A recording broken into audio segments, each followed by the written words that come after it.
Gloire à Dieu. Aujourd'hui, nous voulons parler d'une chose importante. Une réalité qui mine l'église de Jésus-Christ. Et voici cette réalité. Le constat que nous avons fait est ceci. Beaucoup de chrétiens, surtout de la fin, vont à l'église, mais ont des musiques mondaines dans leur portable. Beaucoup vont à l'église. À l'église, ils affichent une identité de chrétien. Mais dans le lieu de travail, ils sont méconnaissables. Ce sont les plus grands fraudeurs, les plus grands malhonnêtes. Ce sont les plus grands malhonnêtes. Mais pourtant, ils vont à l'église. Certains sont responsables. Certains sont responsables. Mais pourtant, au travail, ce sont eux qui draguent les filles. Qui ont des copains, qui ont des copines. Dehors. Certains même sont responsables. Ils vivent avec des femmes. Ils ne sont pas mariés. Ils ne sont pas mariés. Mais ils sont dans l'église. Ce qui est dommage, c'est que la majorité, en tout cas, beaucoup de serviteurs de la fin, cautionnent ce genre de choses. Ils n'exhortent même pas ces personnes à légaliser leur situation. Ils n'exhortent pas ces personnes à légaliser leur situation. Comme c'est une question d'argent, tout revient à l'argent. Si je lui dis la vérité, il va quitter l'église. L'église va diminuer. C'est comme ça que beaucoup de serviteurs pensent. Donc, ils préfèrent ne pas pousser les gens à se marier. Moi, mais je vais loin. Je me dis, vous voyez des personnes, le monsieur et madame sont dans l'église, ne sont pas mariés. Si c'est faute de moi, l'église peut s'organiser à faire un mariage à 4 pour eux. On n'a pas besoin de faire un mariage giga méga dînatoire. On n'a pas besoin de ça. On les incite, on va les accompagner à la mairie, ils signent papier. On vient, on prie pour eux, puis c'est fini. Ils n'ont pas besoin de ça. Ils n'ont pas besoin d'un mariage giga méga dînatoire. Ils n'ont pas besoin de ça. Et beaucoup d'hommes de Dieu même osent même nommer ce genre de personnes responsables dans l'église. Mais quel esprit vous amenez dans l'église? Ces personnes couchent ensemble, ces personnes sont dans le péché. Sont dans le péché. Mais quel esprit ces personnes envoient dans l'église? Généralement, on pense que Dieu est devenu tolérant. On pense que Dieu est devenu tolérant, que Dieu s'est amoindri avec au fil des années.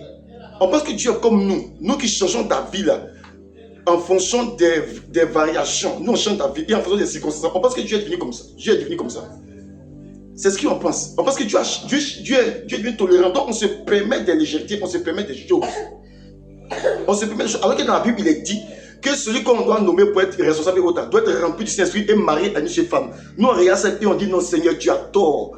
Nous là, voici ce que nous on dit. Toi tu as donné ta voix, mais voici ce que nous on dit. Que Dieu là, tu nous aimes trop. Tu es tolérant. Tu es tolérant. Vous voyez, et c'est ce qui se passe aujourd'hui dans l'église. Certains sont au groupe musical, mais font la fraude comme ce n'est pas permis. Certains sont même responsables, mais font des choses terribles. Mais quand on parle de ça, on dit non, tu es en train de juger. On dit non, tu es en train de juger. Donc vous voulez qu'on se taise et qu'on accepte ce genre de choses au sein de l'église. Vous voulez qu'on accepte ça. Mais on ne peut pas accepter ça. Parce que si Jésus a accepté ça, nous on allait accepter ça. Comme Jésus ne l'a pas fait, Paul ne l'a pas fait, les disciples n'ont pas fait, nous on ne peut pas accepter ça. Et même certains revivalistes n'ont pas accepté ça. Donc ce n'est pas nous, on va accepter ça aujourd'hui. Et aujourd'hui, beaucoup de choses sont rentrées dans l'église au nom de la tolérance, au nom de l'amour. Beaucoup de choses sont rentrées dans l'église. Aujourd'hui, on accepte des personnes qui viennent prêcher mais trucs. On accepte des personnes mais qui viennent prêcher avec bout d'oreille. On trouve que c'est normal, que Dieu est tolérant, que Dieu en juge en plus amour. Vous voulez nous imposer un style de chrétien. Avant d'être chrétien là, nous avions aussi des styles. On avait aussi des styles. Quand on s'est converti, le Saint-Esprit a fait un travail intérieur et extérieur. Le Saint-Esprit n'est pas limité d'une façon intérieure. Non, Dieu a changé son cœur, il s'arrête là. Ce n'est pas l'évangile de Jésus-Christ. Ce n'est pas l'évangile de Jésus-Christ. Jésus-Christ, quand il transforme quelqu'un là, il transforme les deux côtés. C'est nous les humains, on refuse de changer. Ça te coûte quoi d'enlever truc là? Ça te coûte quoi d'enlever truc là? Ça te coûte quoi d'enlever les bouts d'oreilles, les piercings, tout ça? Ça te coûte quoi de faire ça? Et ce qui est dommage, lorsqu'on va loin même, ce qui est dommage, c'est que même avec certaines servantes de Dieu même, quand tu parles de ça, on trouve que tu critiques, que tu fais, alors que ça n'a rien à voir. Moi, je dis toujours, hein, si Jésus faisait d'autres rasta, vous voyez, nous on allait dire même, ah Jésus toi aussi, tu ne peux pas faire ça. Si Jésus portait les choses bizarres, on allait dire, ah Jésus non, tu ne peux pas faire ça. Nous-mêmes, on allait dire ça. Et tu qu'on ne voyait pas avant, qui faisait que la présence de Dieu descendait au milieu de nous. Mais aujourd'hui, on se conforme au monde. Quand tu regardes le monde, même les servants de Dieu, tu regardes le monde et puis tu les regardes là. Tu ne sais même pas. Tu ne sais même pas. Moi, j'ai connu quelqu'un, et je connais plutôt quelqu'un. Lui-même là, Je n'ai jamais su qu'il était pasteur. C'est un jour comme ça que j'ai appris qu'il était pasteur. Tellement lui-même, il ne ressemble pas à pasteur. C'est comme ça que j'ai appris qu'il était pasteur. Parce que même dans les quartiers, on ne sait pas, mais on ne sait pas qu'il est pasteur même. Parce que rien ne dit qu'il est pasteur. C'est-à-dire, son apparence même ne montre pas même le Seigneur. On n'a pas dit de porter les Muguba, de porter les Dundisha. Ce n'est pas ce qu'on dit. Ce n'est pas ce qu'on dit. On peut bien s'habiller, mais reflétant la gloire de Dieu.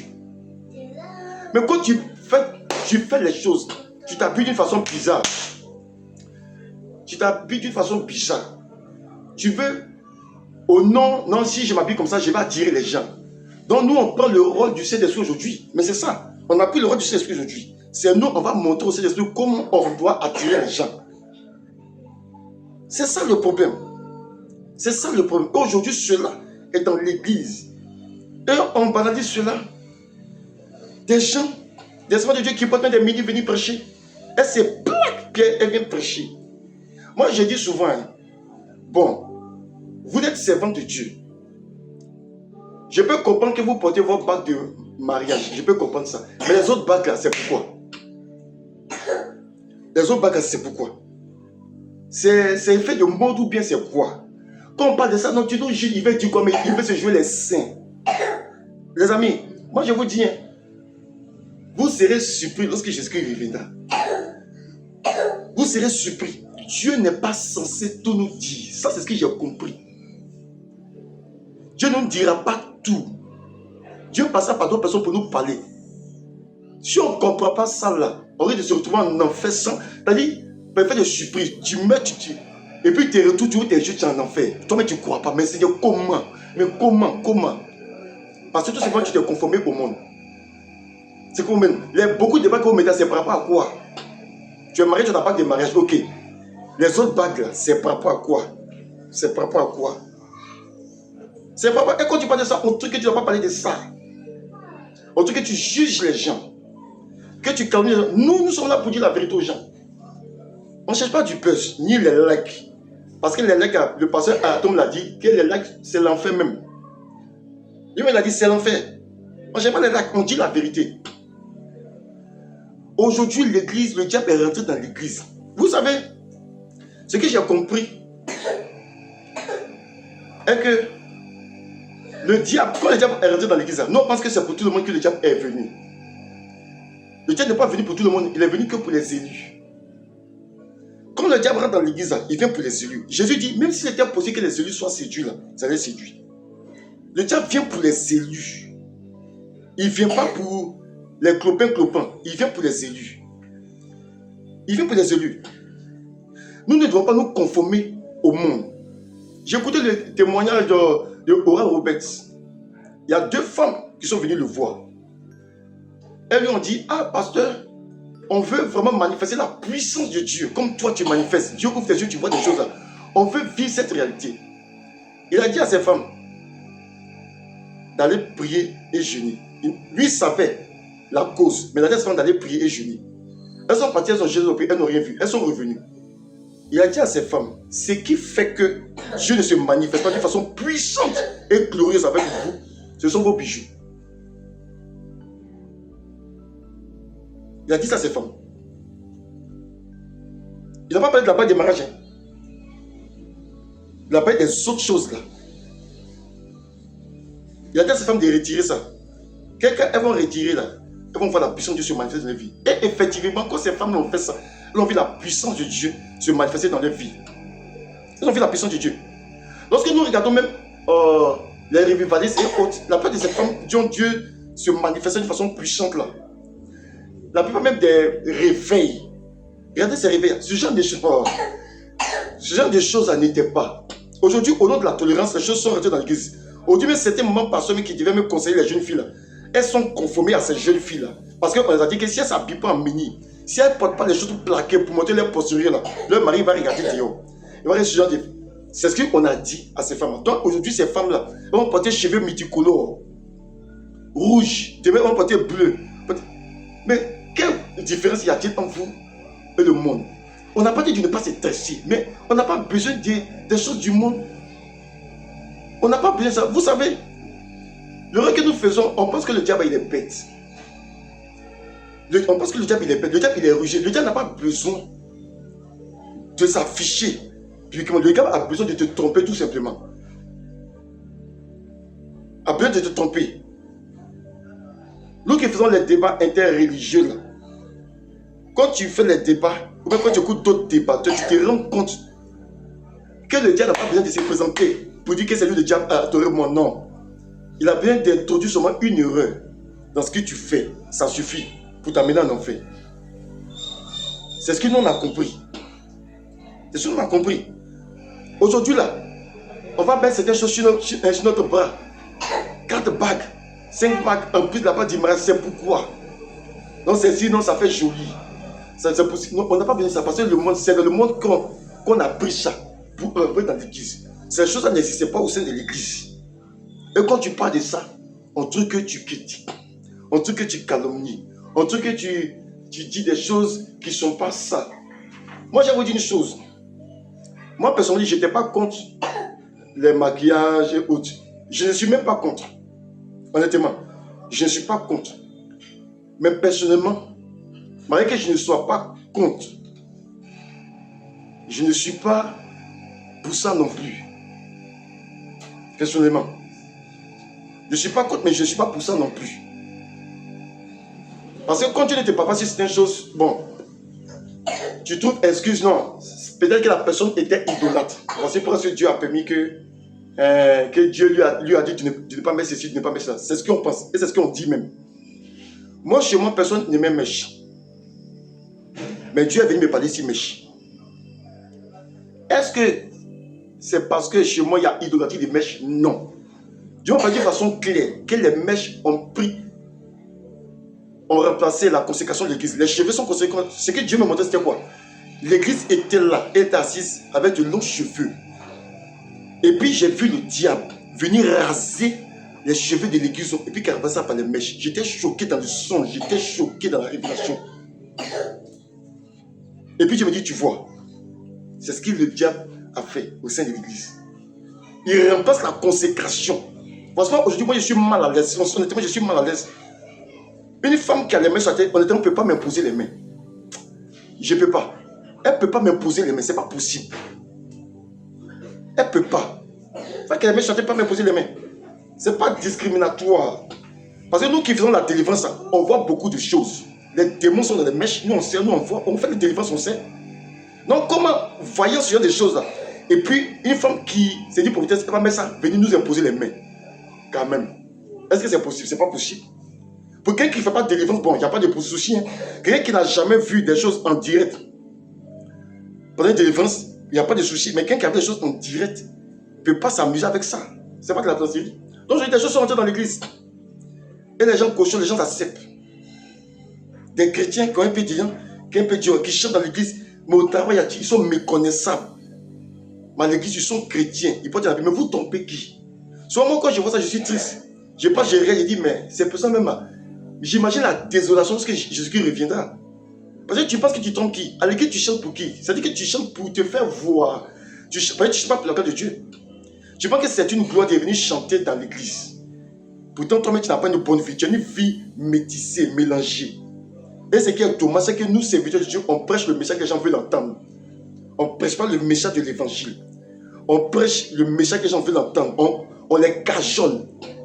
On dit ce qu'ils veulent entendre. Parce que c'est une question d'argent. Ce n'est pas une question d'argent, c'est une question d'éternité. Ne vendons pas notre éternité à cause du don de quelqu'un. On dit la vérité, celui qui n'est pas prêt pour la parole là, qu'il dégage. C'est aussi simple que ça. Celui qui n'est pas prêt pour la parole, qu'il parte. Jésus-Christ là, à un moment qu'elle a dit, venez manger mon sang, venez boire mon sang, marcher là. Ceux qui étaient foules là, ils sont partis. Ils sont partis. Nous on recherche la foule. On ne recherche pas les gens qui vont venir, qui vont rentrer au parti, des personnes qui aiment Dieu. On veut des gens, on veut la foule, parce que c'est une question d'offrande. S'il y a plus beaucoup de personnes, on va faire comment pour avoir des offrandes? C'est une question d'offrande. Aujourd'hui, tout se résume à l'argent.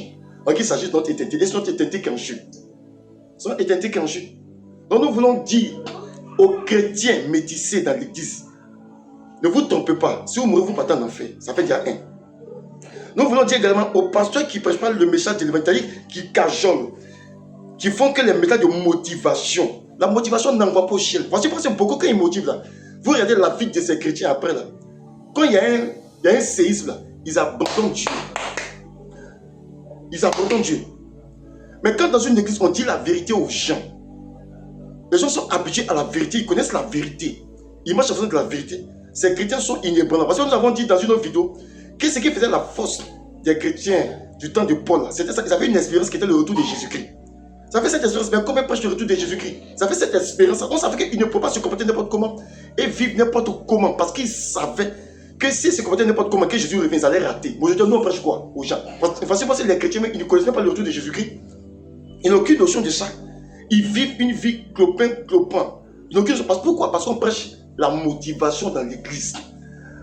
On prêche la motivation dans l'église. On ne prêche pas le message de l'évangile. Moi, j'aimerais dire également à toutes ces prophétesses qui ont du sud-bac sur les portes, sur les mains, là, pardonnez des grâces, enlevez ça. Moi, j'ai dit souvent aux jeunes filles, soit parce que maman pasteur s'habille d'une façon bizarre, que tu t'habilles d'une façon bizarre. Au paradis, on ne va pas en groupe. On ne va pas en groupe au paradis. On ne va pas en groupe au paradis. C'est pas parce que ton pasteur se comporte bizarrement que tu vas te comporter comme lui. C'est pas parce que ta maman pasteur porte des mèches orange, blanc, vert, rouge, des mains à côté bleu. Toi aussi, elle dit, ah, c'est maman pasteur. Le vrai que les chrétiens, eux se disent que ah, Dieu parle à l'homme de Dieu. Vraiment, c'est que tout ce qu'ils font là, c'est bon. Samuel était prophète en Israël. Ses enfants se comportaient mal. Samuel était prophète en Israël. C'est pas parce que l'homme de Dieu ou la femme de l'homme de Dieu s'habille d'une façon indécente que toi aussi tu vas le faire. Que toi aussi tu vas le faire. Fais attention, hein. On ne va pas partir en groupe. Je le dis, on ne va pas partir en groupe. Beaucoup ne sont pas d'accord avec ce message. Mais ce n'est pas un problème. Je le dis souvent, quand je vais venir là, ça va montrer qui était vrai, qui était faux. Je vous le dis. Ça va montrer qui était vrai, qui était faux. Il y a des révélations que Dieu te donne là. Quand Dieu te donne là, tu ne peux pas rester passif sur certaines choses. Sauf au nom de l'amitié, où tu ne peux pas rester passif. Tu es obligé de parler pour mettre les gens face à leur éternité, face à leur réalité. Puis chacun décide. Au moins, tu ne peux pas dire à Dieu, je ne savais pas, on ne m'avait pas dit. Au moins, tu es conscient qu'on t'a dit, tu sais. Tu sais. Revenons à la piété. Soyons sobres. Sortons des choses qui ne sont pas du Dieu. Soyons différents du monde. Soyons différents du monde. Soyons différents du monde. Certains me diront, mais quel est le style vestimentaire du chrétien? Un chrétien peut bien s'habiller sans ressembler au monde. C'est ça. Le monde a sa façon d'habiller. Et puis, généralement, vous voyez, ce qui est bizarre est que même les chrétiens, même les païens nous jugent. Quand un païen voit un chrétien faire une coiffure bizarre, le païen vient dire, mais ah, lui, le chrétien, il fait ça. Les païens même là, parlent de ça. Les païens parlent de ça. Les païens même disent, il y a chrétien pratiquant et il y a chrétien qui n'est pas pratiquant. C'est que les païens nous remarquent. Même notre style vestimentaire, ils remarquent. Ils remarquent. Faisons attention. Que Dieu nous aide. Que Dieu nous aide. Ce méchant ne plaira pas à certains. Ce n'est pas bien grave. Mais que Dieu nous aide. Au nom de Jésus. Amen.